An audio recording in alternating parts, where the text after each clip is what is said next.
Kembali lagi bersama saya di Economic Challenges di episode Darurat Penerimaan Negara. Kita sudah tersambung kembali dengan Mas Haryadi.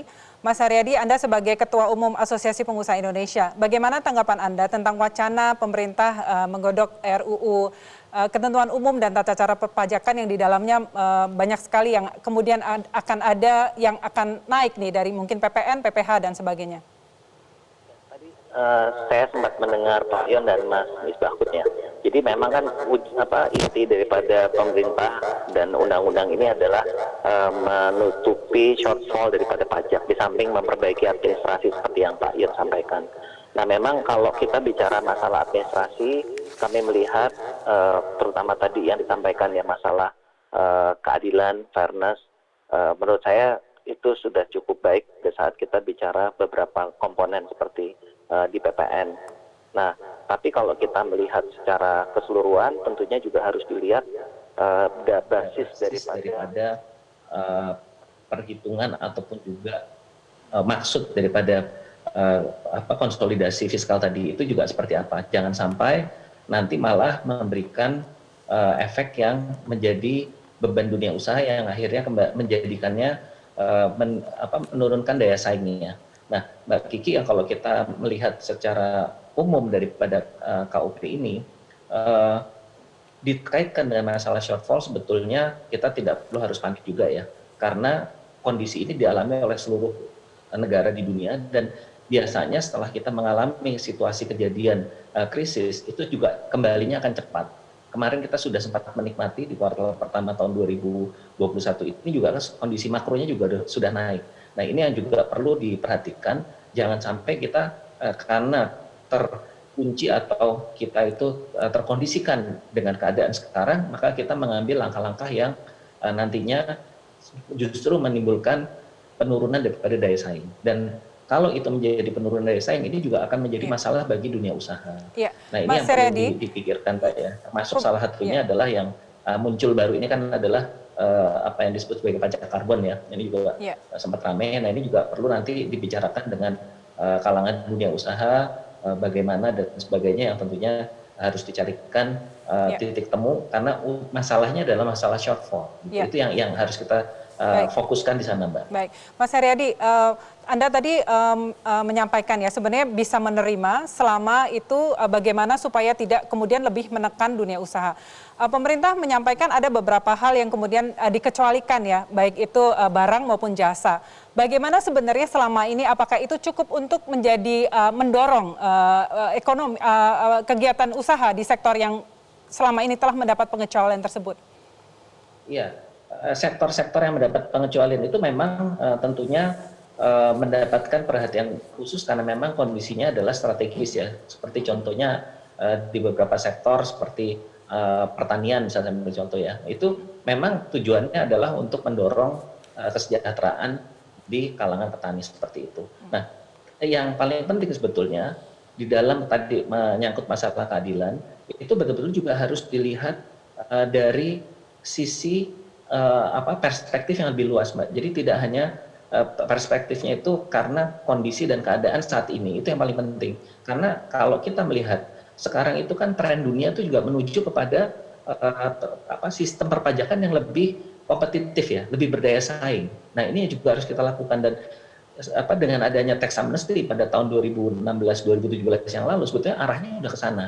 Dengan adanya tax amnesty, semua masyarakat wajib pajak itu sudah mendeklar seluruh kekayaannya, sehingga negara juga punya basis data yang lebih baik, sehingga memang ke depannya itu harusnya lebih efisien. Nah karena efisiennya itu, maka diharapkan tarifnya juga akan kompetitif, tarif pajaknya, dan tarif pajak yang kompetitif diharapkan kepatuhan masyarakat itu akan menjadi lebih tinggi. Bahkan kalau saya nggak salah di keterangan Ibu Menteri Keuangan ada kenaikan yang cukup signifikan ya kalau nggak salah. Jadi wajib pajak yang sebelum tax amnesty itu 4 juta yang aktif, sekarang sudah 50 juta yang aktif. Nah itu kalau ini bisa dikelola dengan baik, saya rasa ini juga akhirnya kan seperti halnya negara-negara lain. Jadi tax rate-nya juga akan baik, dan juga tax ratio-nya juga akan menjadi lebih baik. Itu kami punya keyakinan itu kalau memang pengelolaan pajak kita menjadi lebih efisien dan tarifnya juga lebih kompetitif. Saya ke Mbak Henry dulu. Mbak Henry, bagaimana tanggapan Anda tentang rencana RUU KUP ini dan kemudian ada wacana tax amnesty juga di dalamnya? Oke, baik Mbak Kiki. Jadi saya mungkin menyambung tadi yang disampaikan oleh Mas Misbahun ya. Jadi kalau kita mau melakukan sebuah perubahan terhadap pengaturan atau pemanfaatan kebijakan pajak, itu kan kita harus tempatkan pada konteksnya. Ya, bahwa kita ini mengalami darurat penerimaan negara itu tidak hanya sekarang. Sepakat dengan Mas Bahun tadi bahwa sejak tahun 2016 justru memburuk karena kita penerimaan negara rasio terhadap PDB maupun penerimaan pajak terhadap PDB terus turun, Mbak. Yang tadinya sudah 19% menjadi mungkin sekarang hanya 13% ya. Kemudian yang tadinya sudah 13% untuk pajak sekarang hanya mungkin 7,5% gitu. Nah, jadi ini adalah permasalahan yang utamanya. Ya. Gitu. Menurut Anda apa penyebab terus turunnya penerimaan pajak tadi dan sebenarnya berarti dibutuhkan seperti reformasi struktural? Nah, gitu. jadi kalau begitu, kalau sekarang memang diskusi yang selalu disampaikan adalah tax reform. Nah, apa yang disebut dengan tax reform?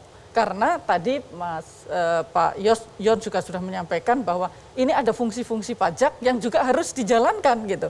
Keseluruhan fungsinya, tidak hanya satu fungsi atau dua fungsi saja gitu. Nah, jadi kalau begitu apa yang harus dilakukan untuk melakukan tax reform ini? Kita mesti melihat juga tadi Mbak, tidak hanya tren penerimaan, tetapi juga pemanfaatan penerimaan. Belanja. Tadi sudah disebutkan kita dari sisi silpa. Silpa yang sangat besar, ini juga sebuah penyakit lagi yang harus kita selesaikan di dalam melakukan reform ini. Karena anggaran kita atau fiskal kita ini dibiayai dengan tidak murah. Artinya kalau kita ini terjadi silpa yang besar, ini juga ongkos yang besar bagi bangsa ini. Nah, terus kemudian sekarang pajak-pajak apa saja yang mesti kita dorong untuk bisa meningkatkan penerimaan pajak. Ya. Yang paling mudah tentu PPN. Ya, karena itu seperti kita menekan sekaklar. Jadi mau kaya mau miskin semua akan terkena. Nah, tapi itu bisa juga untuk kemudian menghambat gerak ekonomi ya Mbak Heri, karena semua akan tercapture pada harga barang dan jasa betul. ya. Satu, menghambat ekonomi dalam kondisi seperti ini terutama, dan yang kedua berbagai studi menunjukkan PPN ini yang akan menyebabkan kesenjangan makin lebar. Nah, artinya kita harus sangat berhati-hati untuk menerapkan PPN ini. Banyak kok negara yang masih tetap mengecualikan sembako ya, pangan ini, dan mereka penerimaan pajaknya juga tinggi gitu. Nah, jadi artinya kita mesti lihat seberapa sih sebenarnya pengecualian atau belanja pajak di sektor pertanian ini terhadap keseluruhan penerimaan gitu.